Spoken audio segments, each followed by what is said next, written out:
ખોડલધામ દક્ષિણ ઝોન ખાતે ગઈકાલે દિનેશભાઈ એમના જે વાત કરી પ્રમાણે જમીન અધિગ્રહણ કરવામાં આવી છે। ખોડલધામના ગુજરાતના તમામ પ્રકલ્પોની અંદર રાજકોટ સ્થિત કાગવડ,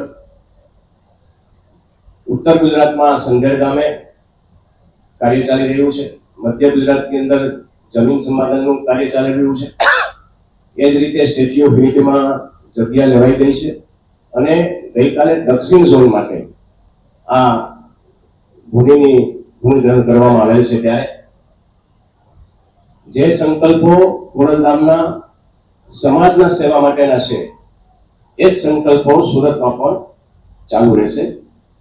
ખાલી મંદિર નહીં રહી જતા, આ સંકુલની અંદર શિક્ષણ, આરોગ્ય અને સમાધાન પંચ જેવા કાર્યો અહીંયા શરૂ કરવામાં આવશે।